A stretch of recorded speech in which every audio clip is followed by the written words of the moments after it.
Technology has radically impacted society, but what does that mean for our students and their education and for the future? Thank you so much for joining me as we discuss and examine the impact of technology on our world and on education. In this assignment, I will explore and discuss with my field advisor, Sister Mary John, how technology has changed our world and profoundly impacted and affected our students and education. We don't really have to look far in our world today to see how much we are impacted in society by technology and the growth and adaptation of technology. If you just reflect on one day in your life, you'll see how technology is really infused into all of our lives, from the amount of times we look at our phone and the amount of media and communication we have through our phones, through our computers. Even our cars are hooked up to technology with Bluetooth. Reflecting on it, we really do see that our world around us is filled with technology, and it might even seem almost impossible to get through a day without interaction with technology. Now, looking at all the research on technology and its effects on education, one term that has come up a lot is the term digital native. Now, most of us probably have heard that the students in our classrooms and the students who are just entering into education, that they're mostly digital natives, basically meaning that these students have grown up with technology, and technology has been around since they've been born. Now, one of my favorite definitions of digital natives is by Kumachi, who said that digital natives are a generation that breathes technology. Now, reflecting on our world and society today, and even our own interactions with technology on a daily basis, I think this really does describe the life of the majority of our students coming into the classrooms, that outside of school, they really are breathing technology from either having phones or iPads. Many of them are playing video games. Just our culture and society is really pushing technology onto these students, and most of their interactions outside of the classroom and most of their days will have technology infused into them. So we have to then take a look and see how that infusion and their breathing technology outside of the classroom, how that really should impact and affect our teaching and their life inside the classroom and inside school. One impact that a technology infused world has on our students is that it really has come to change not only what our students need to learn in order to succeed in the future and to obtain careers and jobs, but also how they learn. Many students, it's seen, having a shorter attention span. Their desire is more for enjoyment in learning. Just the typical sitting down at desks and the teacher presenting knowledge and the students just writing and consuming that knowledge doesn't really work for our students in their world today, largely because of the influence of technology on their daily lives. That instant gratification they get from different video games, having everything at their fingertips. They're not really satisfied with just sitting there and just listening to what the teacher says. They really need to be more engaged, more hands-on, and have information given to them in shorter bits of time. So with that in mind, the idea that our students, their needs are changing, that also means that our pedagogy needs to change as well in order to match the learning styles of our students, and the needs that they have to be able to succeed in society and in the world. The skills students need to know in order to succeed in the future really have changed with how deeply technology is rooted in our world. In our classrooms, we still need to be teaching students the skills and the basic lessons that we did before. However, these lessons should be changed and adapted to the use of technology. For example, students still need to learn how to read, but they also need to learn how to read using technology.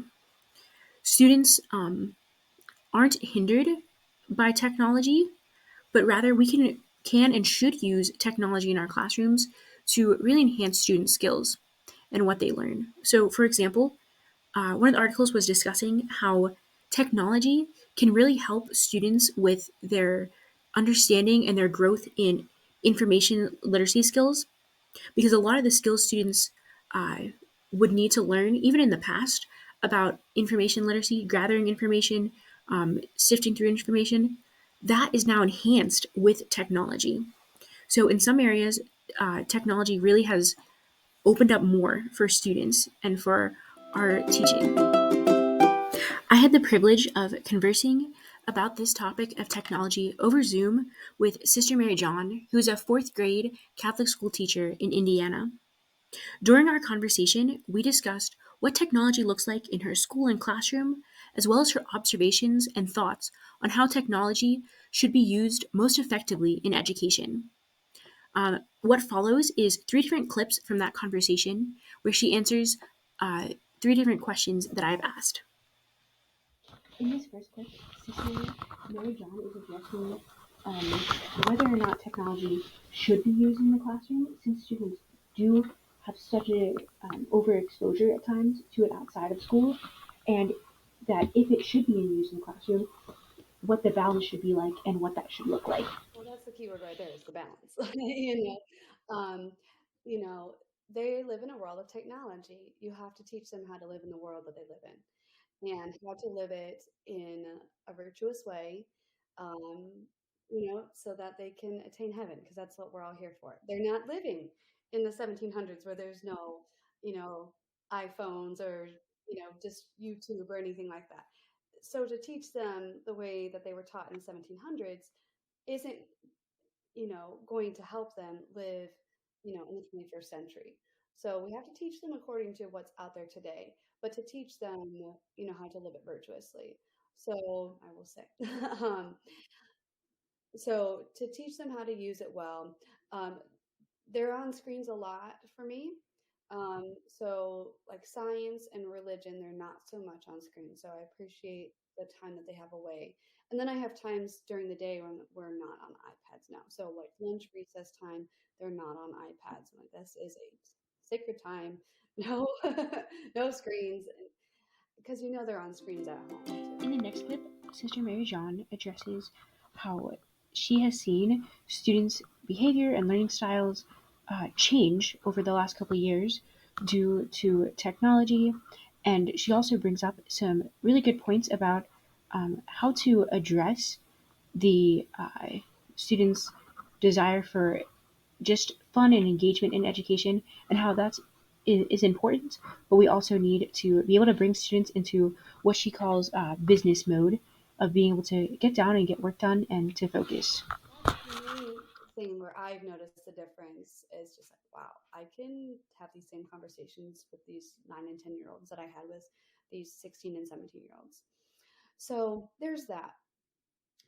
As far as like the entertainment education, um, yes, that's for sure their favorite. Um, and they don't, when you were talking about that, that I was thinking, it's not okay for them to be bored. Like they do have to be entertained all the time. And if they don't know what to do, they're like, Sister Mary John, Sister Mary John, what do I do? What do I do? Well, you could read your book. You can, and um, they know what they can do, but they want to do something exciting. They want to do something new, and that's a whole nother balance too. Because when we were at a conference a couple weeks ago, Indiana Non-Public Educators Conference, and the speaker, a very well-known speaker, Whitaker, maybe I think was his last name, but he talked about being in business mode and being in play mode. And if a kid's in play mode, things are going to be fun and exciting, and their behavior will stay in play mode, and they won't really turn over to business mode. That more, okay, polite and inquisitive, that really is more fitting to a classroom In setting. this final clip, Sister Mary John talks about some different skills that we can start teaching even students as young as her fourth graders that will help prepare them for a future that's infused with technology. I think it's really amazing how even starting in fourth grade, she can begin to build some important skills and knowledge of technology that students will need to expand upon and grow in order to succeed later in life and in their Yeah, careers. like there's so many features that are out there that if we use them well, they are helpful. But if we just click on it and then you read the sentence, you're like, oh no, I just randomly stuck the word orca in here and it makes no sense. So like thinking things through, does it make sense? Um,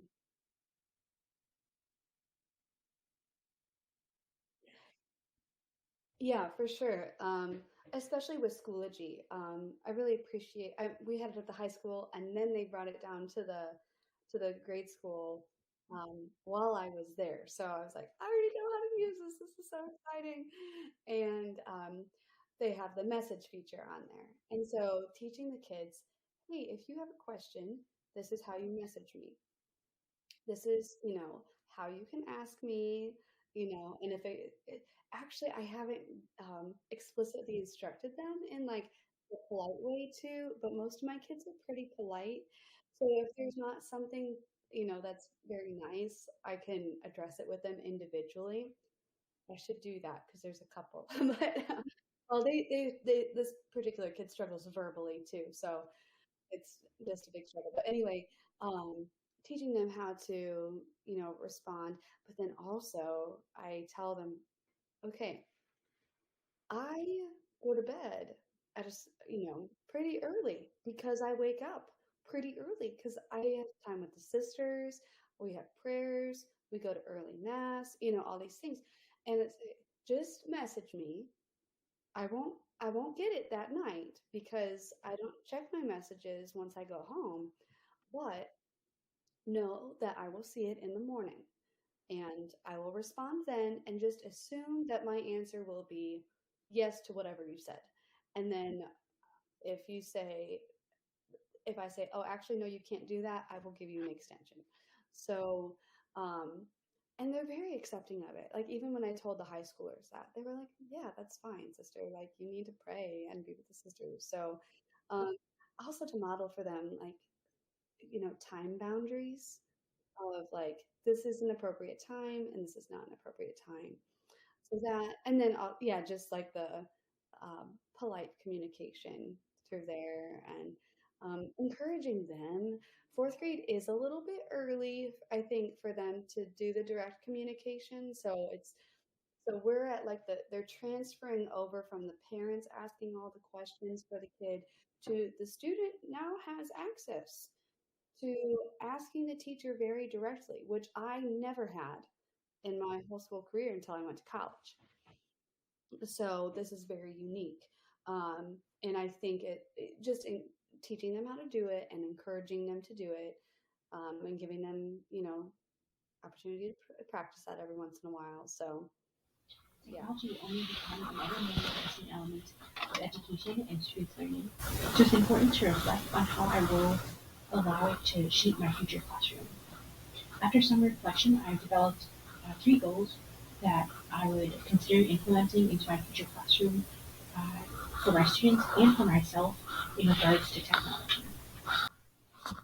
We, as educators, need to practice what we preach, and one of the best ways to teach students the importance of technology and how to really have a balance in technology is by modeling it in our own lives. So for my first goal, at the beginning of each semester, I would take at least 2 hours to reflect on my use of technology and the balance that I have in my life. I'll answer questions such as, is my use of technology taking over my relationships and other things? How much time do I spend on different apps? After gathering this information and reflecting on it, I will come up with at least one way that I can better improve my relationship with technology. And each year, I will also invite my students at various points to engage in these reflections as well. So in addition to my personal growth uh, in relationship with technology and modeling that, for my second goal is more of a direct teaching approach of teaching the students the virtue of technology and that balance. So my second goal throughout the year, I will not only model technology, but I will also teach students how to find the virtue in balancing and approaching technology. I will begin by teaching students how to safely access technology during the first reading period, discussing things such as information safety, um, and how to interact with students and other people online. During the second grading period, I will address the healthy balance in technology, how do students reflect, take some time on how they spend their time on technology and compare it to the effects that it has on their relationships and their performance. In the third grading period, students will have the opportunity to put into practice the goals they come up with on how to improve technology and relationships. Now, for the third goal, uh, technology is ever changing. In order to really give my students what they need to succeed now and in the future, I need to stay up to date on important technology changes. So each semester, I will find at least one new technology tool and spend the first grading period exploring it. Then in the second grading period, I will implement that tool into a lesson. After that, I will reflect on how or if it was effective and determine whether or not this tool is something I should use again for my students and if it needs any adaptations in my lesson.